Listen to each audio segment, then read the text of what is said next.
Le parc des oiseaux de Villars-les-Dombes s'est doté d'une nouveauté. Il s'agit d'un spectacle d'oiseaux en vol, présenté dans un amphithéâtre ouvert en bordure d'étang. Cette animation a nécessité une grande préparation. Myrtille Sadoun, Sandrine Rampignon.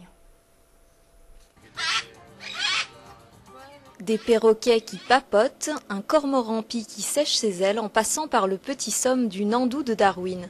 En tout, 2000 oiseaux et 400 espèces se côtoient sur 35 hectares, avec une nouveauté cette année, un spectacle d'oiseaux en vol.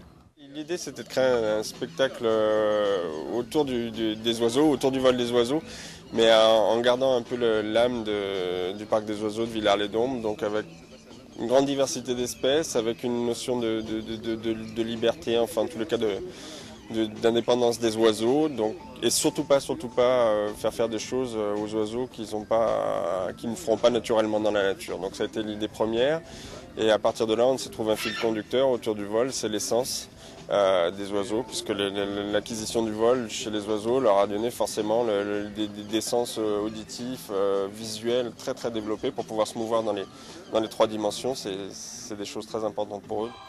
Plus de 60 oiseaux sont présentés en vol libre. Au son de la musique, perroquets, pélicans et oies virevoltent au-dessus des spectateurs captivés. Mais cette attraction d'une demi-heure a demandé plus d'1 an de préparation. Et là, on imprègne des oiseaux pour le spectacle. Donc l'imprégnation, c'est généralement, on récupère tous les jeunes oiseaux qui sont nés à la nurserie.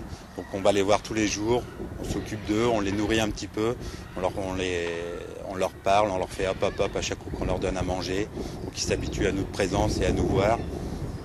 Et après, petit à petit, dès qu'ils sont un peu plus grands, on commence à les sortir et à les balader dehors. Ils nous considèrent comme leurs parents, donc c'est à nous de leur apprendre tout. Donc la deuxième étape pour les oiseaux, pour nous, c'est la musculation.